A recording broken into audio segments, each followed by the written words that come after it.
Ayo, segera download Quran Tadabbur, tafsir dalam genggaman Anda.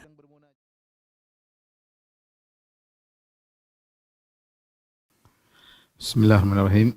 Assalamualaikum warahmatullahi wabarakatuh. Alhamdulillahi ala ihsani wa syukru lahu ala taufiqi wa amtinani.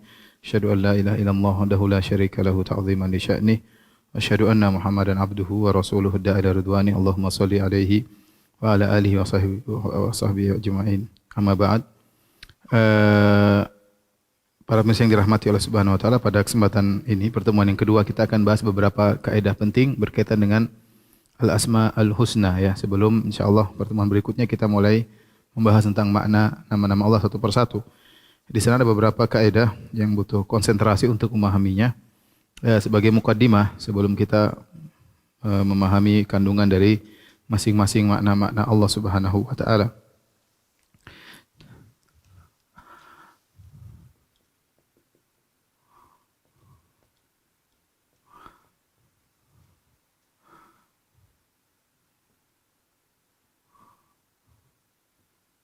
Kaidah-kaidah penting Asma Al-Husna ya.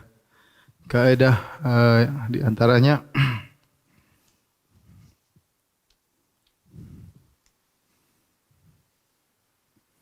yang pertama yaitu bahwasanya tentang dhabit Al-Asmaul Husna, yaitu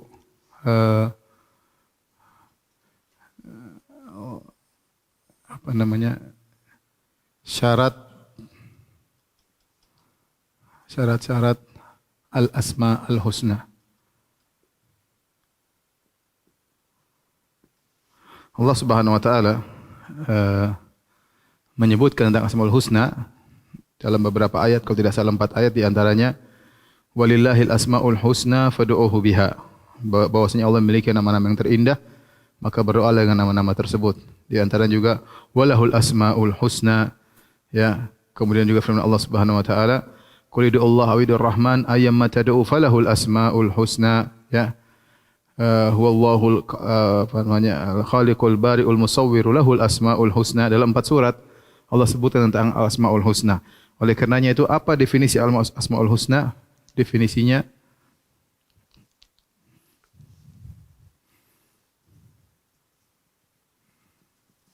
kata Ibnu Taimiyah rahimahullah taala ya, al-asma al-husna al-ma'rufah hiya allati yud'a biha wa hiya allati waradat fil kitab was sunnah wa hiya allati taqtadi al-madah was thana binafsiha. Apa itu Al-Asmaul Husna? Definisinya adalah Asmaul Husna yang ma'rufah, yang dikenal, yaitu saya artikan ya. Asmaul Husna yang ma'ruf, apa itu? Adalah yang berdoa dengannya,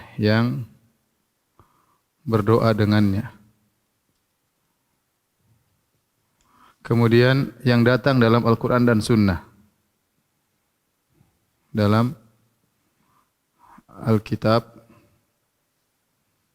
Al-Quran, dan Sunnah. Kemudian yang ketiga adalah yang mengharuskan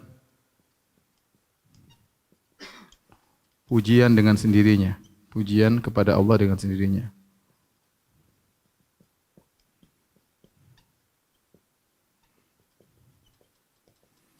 Jadi definisi Asmaul Husna inilah definisi yang disebut oleh Ibnu Taimiyah rahimahullah taala, yang memenuhi 3 persyaratan. Persyaratan pertama adalah berdoa dengannya, yang kedua datang dalam Al-Quran dan Sunnah, yang ketiga dia mengharuskan pujian kepada Allah dengan sendirinya. Adapun dalilnya, dalil ya, Allah berfirman di antaranya, walillahil Walillahil asma'ul husna fad'uuhu biha. Ya, Allah berfirman, bagi Allah Subhanahu wa taala nama-nama Allah yang terindah. Perhatikan di sini, milik Allah lah, ini artinya milik Allah. Nama-nama Allah yang terindah, ini artinya yang terindah. Nama-nama yang terindah, maka berdoalah dengannya. Berdoalah dengannya. Dengan nama-nama tersebut. Jadi di sini perhatikan ada alif lam. Alif lam yang disebut dengan alif lam al-ahdiyah. Ya, alif lam al-ahdiyah. Kalau kita artikan secara bahasa Arab, bagi Allah nama-nama tersebut, ya. Jadi nama-nama tersebut sudah ma'ruf. Sudah ma'ruf, yaitu apa yang datang dalam Al-Quran dan Sunnah. Yang dia terindah, yaitu mengharuskan pujian kepada Allah dengan sendirinya. Dia ada pujian kepada Allah dengan sendirinya. Yang ketiga, bisa digunakan untuk berdoa dengan nama-nama tersebut. Inilah disebut dengan syarat-syarat Asmaul Husna. Memenuhi 3 persyaratan. Yang pertama, bisa digunakan untuk berdoa dengannya. Yang kedua, dalam Al-Quran dan Sunnah. Yang ketiga, dia mengharuskan pujian dengan sendirinya. Jika tidak terpenuhi 3 persyaratan ini, maka tidak bisa dijadikan sebagai Al-Asma Al-Husna. Baik. Kita jelaskan ya membahas masalah ini. Jadi ada 3 syarat ya. Ya, 3 syarat ya. Syarat yang pertama,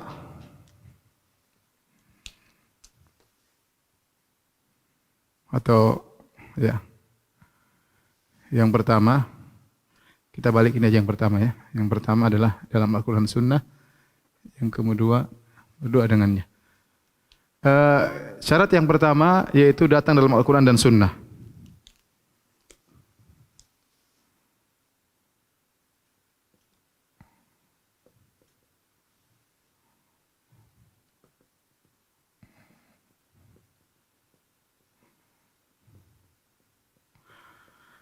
Jadi tidak boleh seorang bikin nama-nama Allah secara sendiri. Dia enggak boleh namain nama Allah dengan sendirinya. Harus ada dalilnya.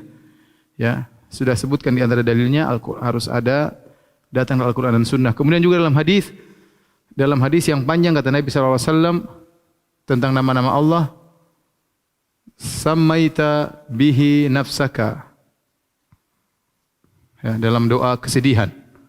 Ya, kata Nabi SAW, yang artinya yang nama tersebut engkau namakan dirimu dengannya. Jadi yang menamakan Allah adalah dirinya sendiri. Sammaita bihi nafsaka.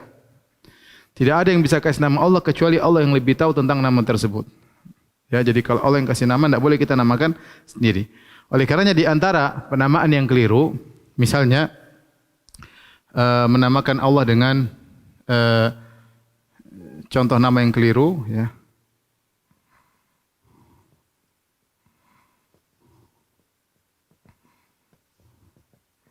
Misalnya menamakan Allah dengan Al-Aqil misalnya, ya.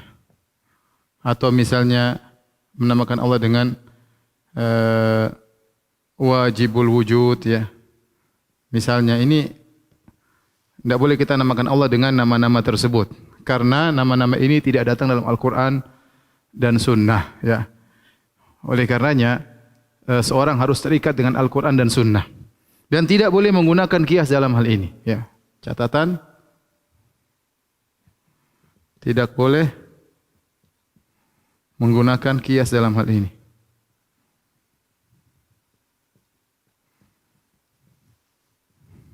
Dan ini diingatkan oleh Al-Khattabi. Contoh Al-Khattabi mencontohkan seperti ada nama Allah namanya Al-Jawad. Al-Jawad nama Allah artinya Maha Dermawan. Maha Dermawan. Tetapi tidak boleh Allah dinamakan dengan As-Sakhi. As-Sakhi ini salah, tidak boleh. Meskipun maknanya mirip secara bahasa, as-sakhi itu seorang yang pemurah. Tapi tidak boleh kita menamakan Allah dengan as-sakhi. Kenapa? Karena ini tidak ada dalilnya. Karena tidak ada dalilnya. Tidak ada dalilnya. Ya. Kita enggak boleh menamakan Allah dengan as-sakhi. Ya. Al-Jawad ada. Kalau kita mau teliti kata Al-Khattabi rahimahullahu taala, secara bahasa juga ada perbedaan. Kalau Al-Jawad maknanya artinya as-sa'ah, kelapangan, luas. Jadi Allah kedermawanannya luas. Adapun as-sakhi dari makna al-uyuna atau rakhawah, yaitu ada makna kelemahan. Sehingga tidak boleh, tidak pas kalau dinamakan Allah dengan nama tersebut. Contoh lagi, misalnya kata Al-Khattabi misalnya Al-Qawi, yang maha kuat. Maha kuat. Kita enggak boleh menamakan Allah dengan Al-Jalad. Al-Jalad. Al-Jaladu ini juga secara bahasa Arab artinya juga kuat.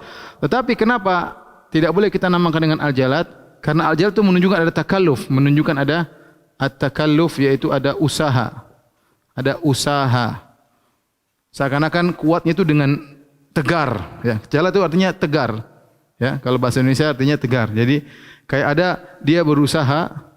Jadi ada kayak tidak kuat dengan sendiri tapi ada usaha, maka tidak boleh namakan Allah dengan Al-Jalad. Contoh lagi misalnya Al-Alim, Maha berilmu. Tidak boleh kita menamakan Allah dengan Al-Arif. Sama, Al-Arif itu Maha Ma'rifah, Maha mengetahui. Tetapi Al-Arif ini tidak ada dalilnya. Dan yang kedua, dia didahului dengan kebodohan. Dengan kejahilan. Tidaklah dikatakan seorang arif kecuali dia melampaui tahapan-tahapan sampai akhirnya dia menjadi tahu. Padahal kalau bahasa Indonesia sama aja. Al-arif itu yang mengetahui, al-alim juga yang mengetahui. Secara bahasa artinya sama. Tetapi tidak boleh kita mengkiaskan, oh, as-sakhi maknanya mirip dengan al-jawad. Kita namakan Allah dengan as-sakhi. Kita namakan seorang dengan abdus sakhi, enggak boleh. Al-jalad artinya kuat, tegar, enggak boleh. Karena Al-Jalad ada takalluf, ada usaha. Tidak pantas sudah dinamakan Allah. Allah Al-Qawi, Maha kuat. Sama, Al-Alim, Maha berilmu. Itu nama Allah. Tapi kalau Arif, enggak boleh. Ya. Ini contoh bahwasanya syaratnya pertama harus datang dalam Al-Quran dan Sunnah. Jadi tidak boleh seorang menamakan Allah dengan namanya, dengan apa namanya, namaan dari diri sendiri. Karena Allah yang menamakan diri. Sammaita bihi nafsak. Engkau yang nama tersebut, engkau menamakan dirimu dengannya. Ini syarat yang pertama. Taib. Syarat yang kedua,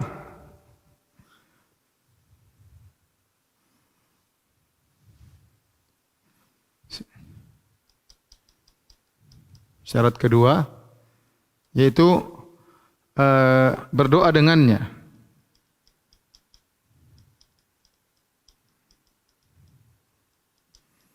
Artinya nama-nama ini bisa digunakan untuk berdoa kepada Allah Subhanahu wa taala. Kita berdoa misalnya ya Ghaffar, ya Rahim, misalnya kita mengatakan ya Ghaffar ighfirli.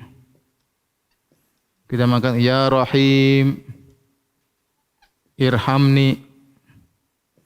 Ya Ghaffar ampunilah aku, ya Rahim yang Maha Pengasih rahmatilah aku. Nama-nama kita gunakan untuk berdoa kepada Allah Subhanahu wa ta'ala, ya. Ini mudah. Syarat ketiga yang perlu penekanan, syarat ketiga,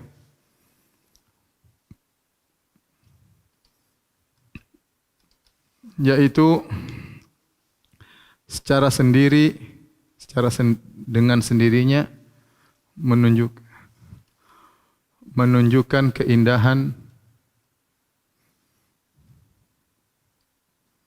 dengan sendirinya. Dalilnya apa? Karena Allah mensifati al-asma dengan al-husna. Al-asma al-husna. Husna ini apa? Husna ini adalah mu'annath dari al-ahsan. Dia mu'annath dari al-ahsan. Al-ahsan. Al-ahsan artinya apa? Yang terindah. Yang terindah. Yaitu mencapai puncak keindahan. Puncak keindahan. Dengan sendirinya. Dengan sendirinya.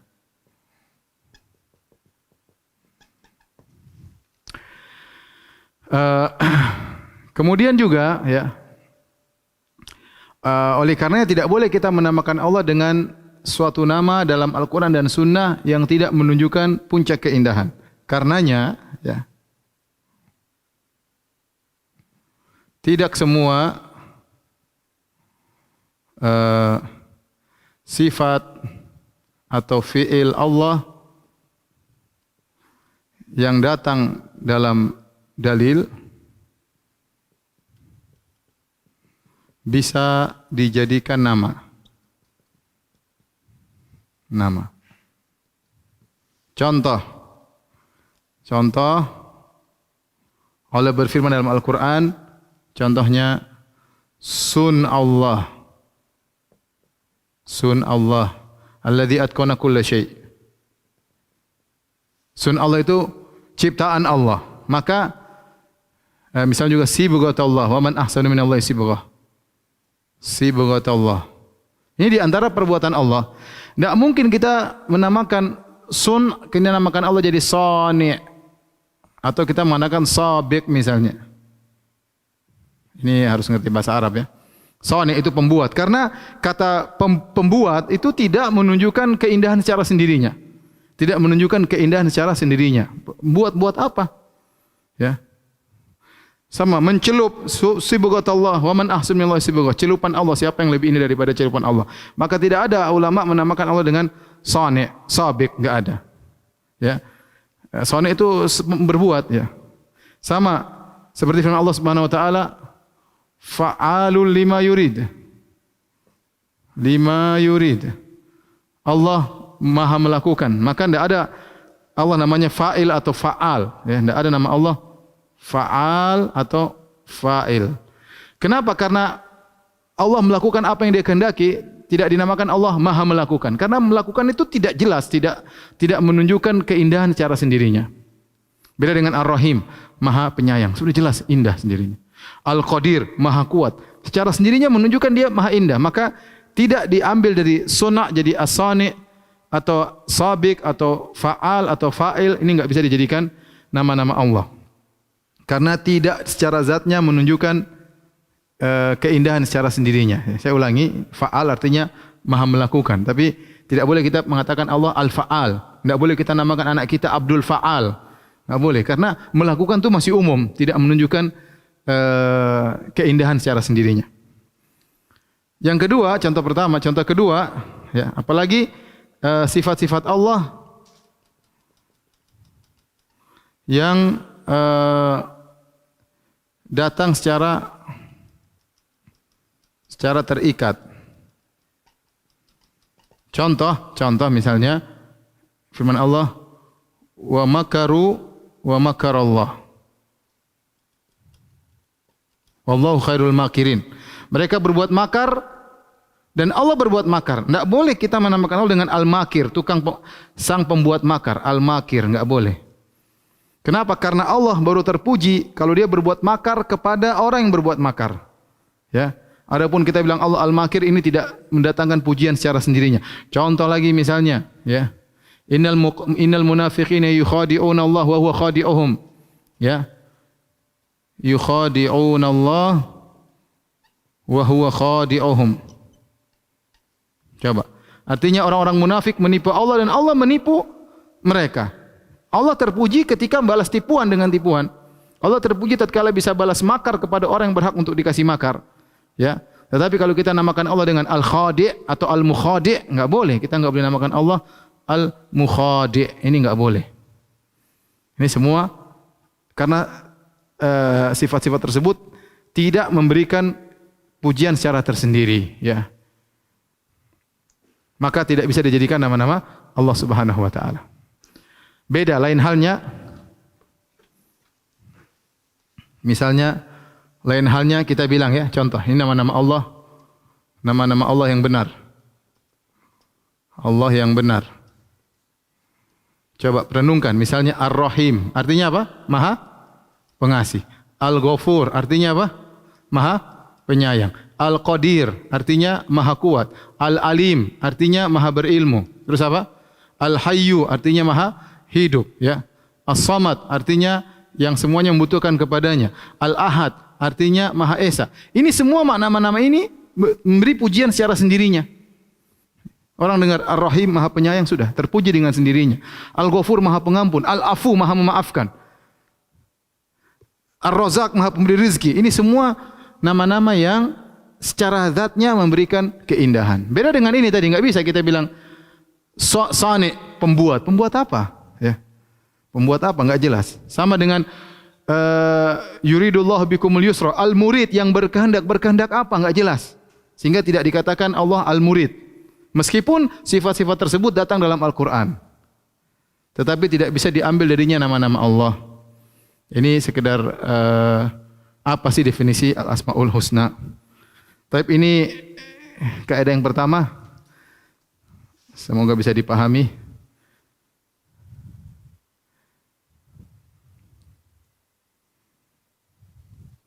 Sudah, tolong dihapus.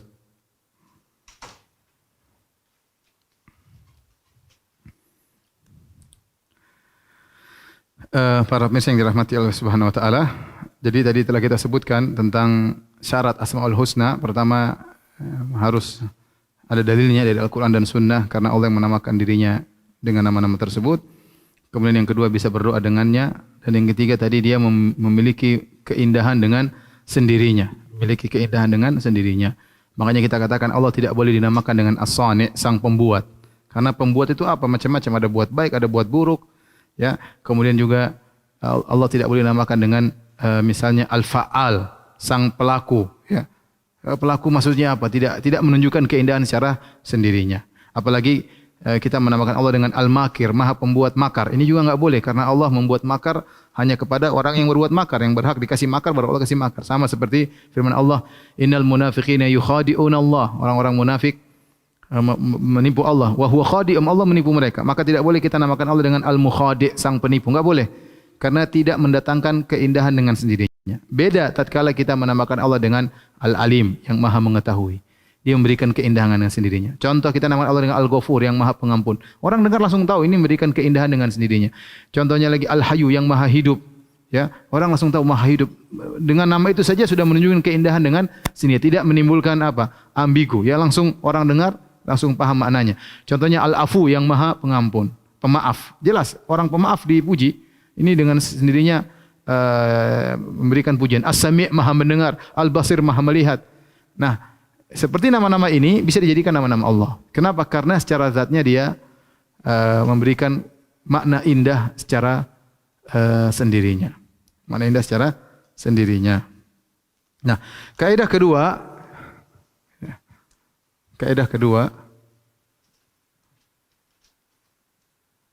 ya, nama-nama Allah, ya,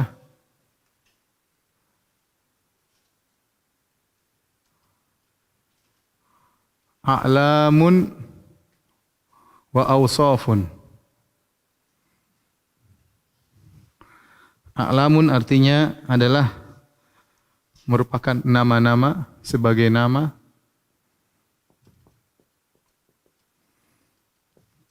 Awsafun artinya sebagai sifat. Kenapa bisa demikian? Ya, karena setiap nama Allah mengandung sifat. Ini kenapa? Karena setiap nama Allah mengandung sifat. Karena setiap nama Allah mengandung sifat.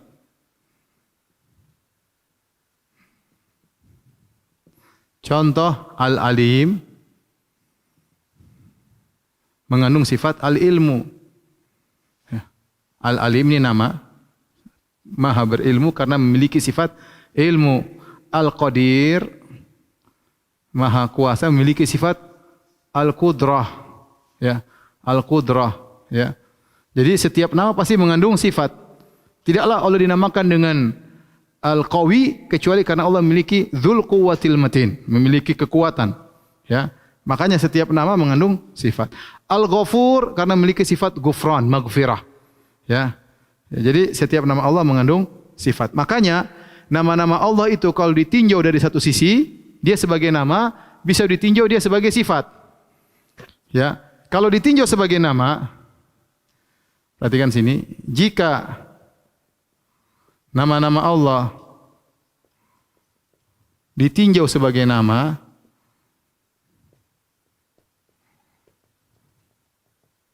maka perhatikan sini, maka Al-Alim sama dengan Al-Ghafur, sama dengan Al-Qawi, sama dengan Al-Afu, sama dengan ya Ar-Rahim, sama dengan Al-Malik, ya, sama dengan Allah.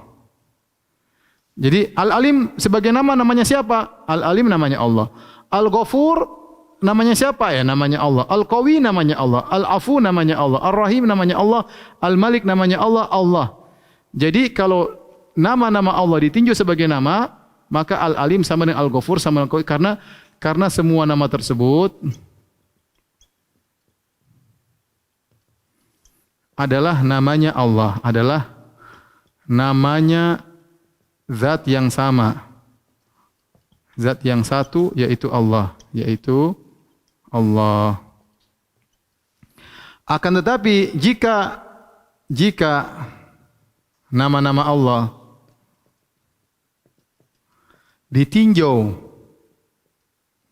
dari kandungan sifatnya,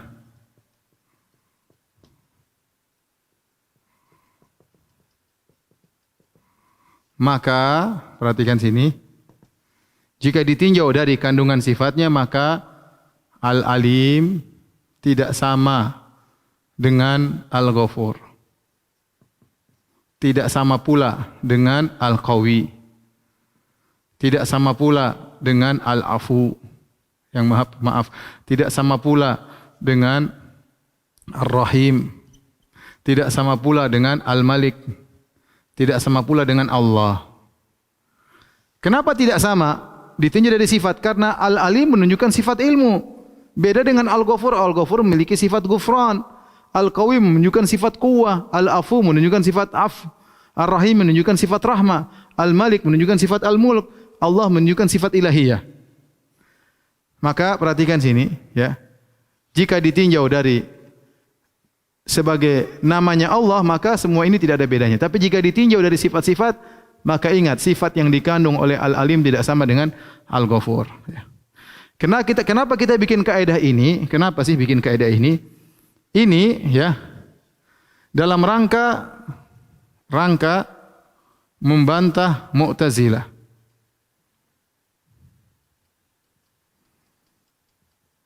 Yang menyatakan, Mu'tazilah kenapa?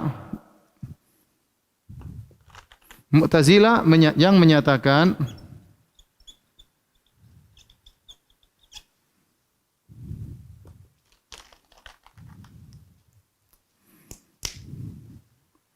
bahwa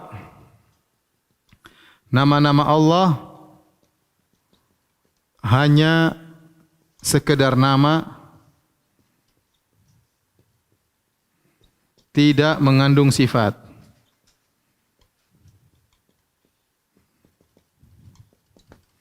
Ya, sehingga mereka mengatakan ya Al-Alim ya sama dengan Al-Qawi, karena sama-sama tidak mengandung sifat. Tidak ada bedanya Al-Alim, Al-Qawi, kemudian Ar-Rahim, ya. Kenapa? Karena semua ini tidak mengandung sifat. Karena semuanya tidak mengandung sifat.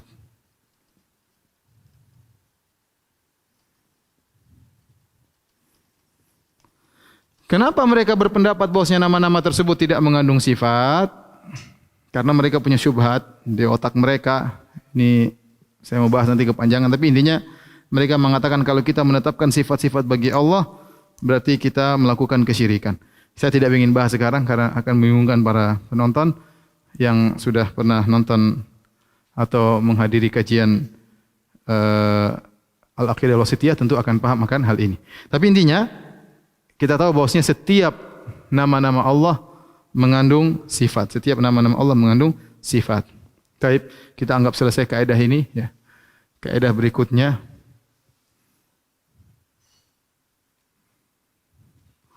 nama Allah jumlahnya tidak terbatas. tidak terbatas dengan bilangan tertentu. Banyak orang menyangka nama Allah cuma 99. Banyak orang menyangka nama Allah cuma 99. Padahal tidak benar, nama Allah tidak terbatas. Adapun hadis tentang Allah memiliki 99 nama akan kita jelaskan. Tapi yang benar nama Allah tidak terbatas. Dalilnya apa? Dalilnya banyak ya. Di antaranya dalilnya ya, kata Nabi sallallahu alaihi wasallam dalam doa menghilangkan kesedihan, kata Nabi sallallahu alaihi wasallam, as'aluka bikulli ismin min huwalak. As'aluka bikulli ismin huwalaka sammaita bihi nafsak au anzaltahu fi kitabik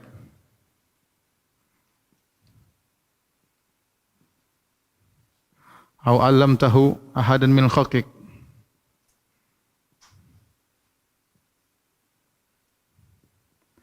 awi ista'sarta bihi fi ilmil ghaibi indak. Ya, anta ja'al Qur'ana rabi'a qulubina dan seterusnya. Nabi pernah berdoa, ya Allah, aku mohon as'aluka bi kulli ismin huwalak. Aku memohon dengan bertawassul dengan seluruh nama-namamu yang milikmu. Sammaita bihi nafsak, yang namamu tersebut kau namakan dirimu dengan nama tersebut. Kau yang namakan dirimu. Au anzaltahu fi kitabik, atau kau turunkan dalam Al-Qur'an nama tersebut.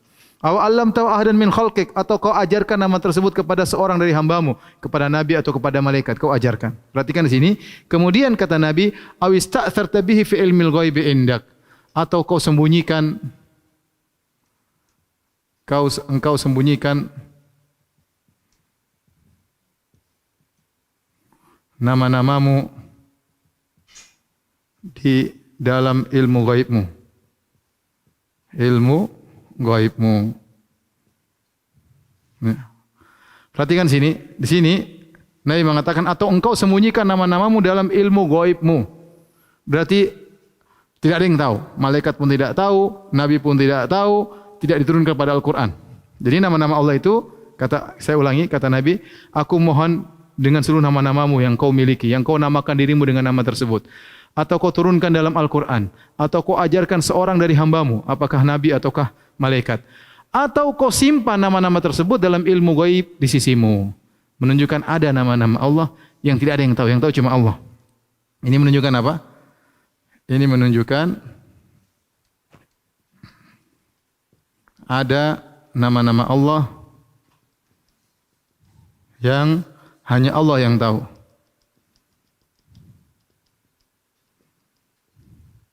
Dalil yang lain juga, dalil yang kedua, Nabi sallallahu alaihi wasallam ketika sujud di padang mahsyar,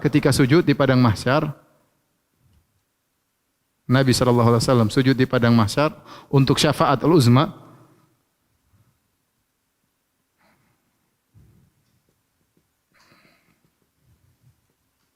Untuk memberi syafaat. Beliau berkata sallallahu alaihi wasallam dalam sujudnya, ya, kata Nabi sallallahu alaihi wasallam, yaftahu alayya wa yaftahu alayya min mahamid la uhsinuhu al-ana.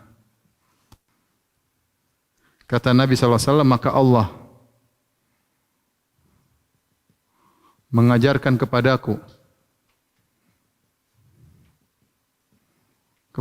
saat itu, ya, dalam kurung saat di padang mahsyar,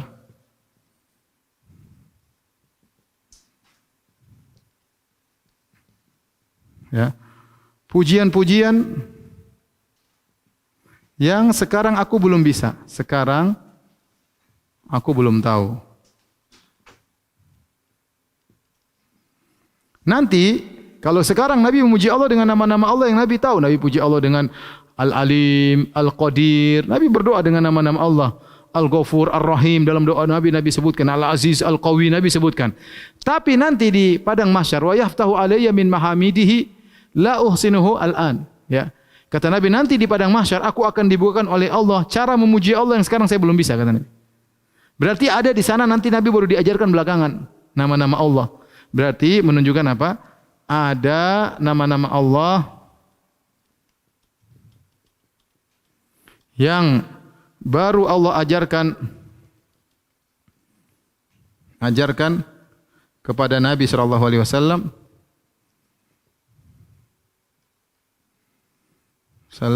nanti pas di padang mahsyar. Nanti ketika di padang mahsyar.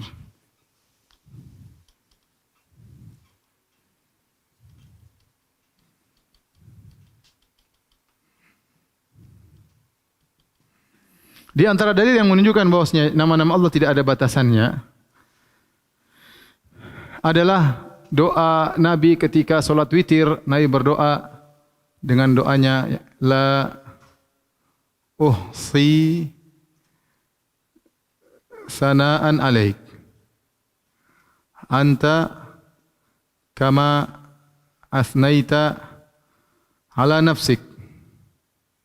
Ini sering kita dengar orang-orang kalau witir dia baca doa ini, yaitu Allahumma inni a'udzu bi ridhaka min sakhatik wa bi mu'afatika min uqubatik wa bika mink la uhsi sana'an alaik anta kama asnaita ala nafsik. Artinya, ya Allah, aku tidak mampu, tidak menguasai untuk memujimu, untuk menyanjungmu.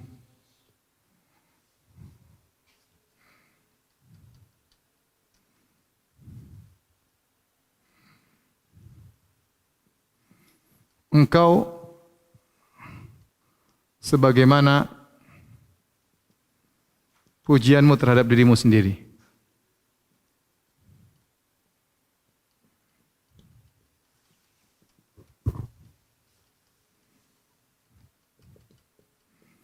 Artinya apa?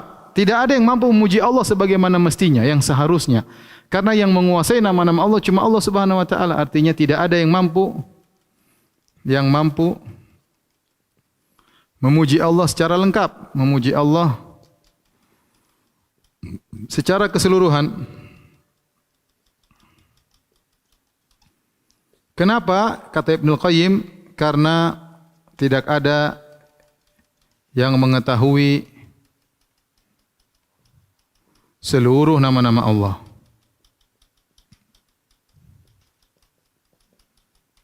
Ini dalil-dalil, ya, di antaranya bahwasanya nama-nama Allah jumlahnya tidak terbatas, ya. Jumlahnya tidak terbatas dengan bilangan tertentu. Timbul pertanyaan.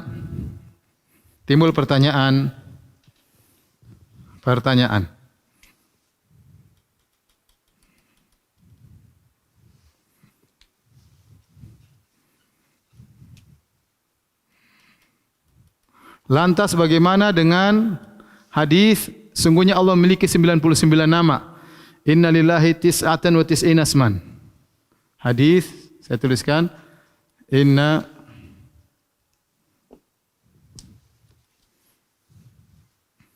Nabi SAW, inna lillahi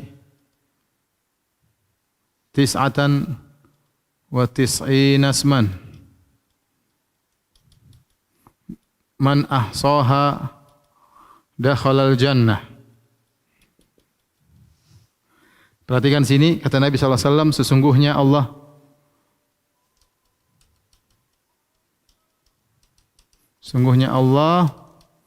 memiliki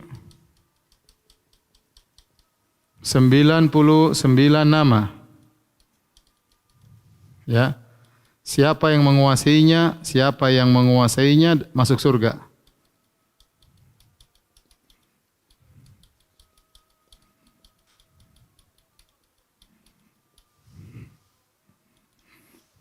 Perhatikan di sini, kata Nabi SAW, sungguhnya Allah memiliki tis'atan wa tis'ina asman, 99 nama.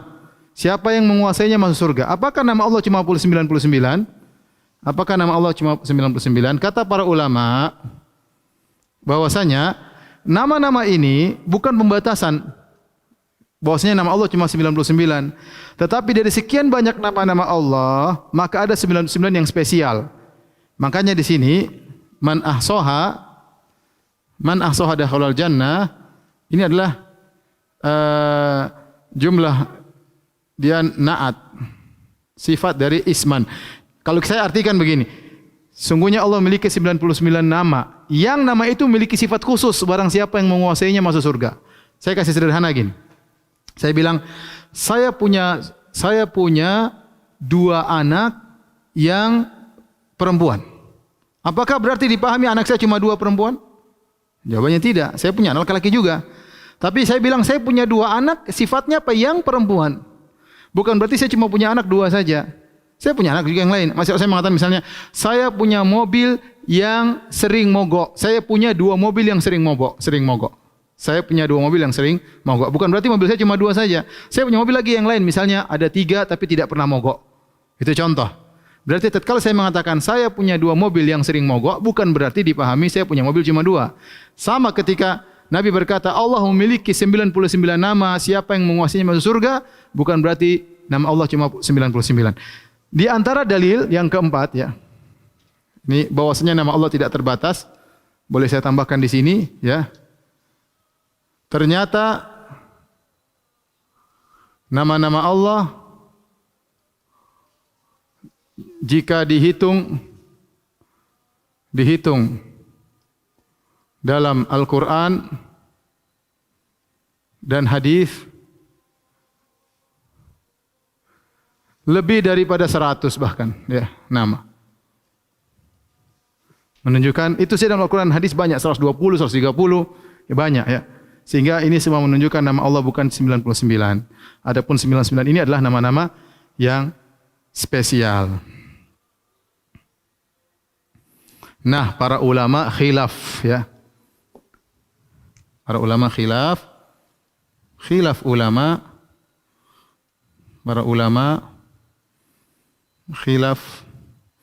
dalam menentukan 99 nama tersebut.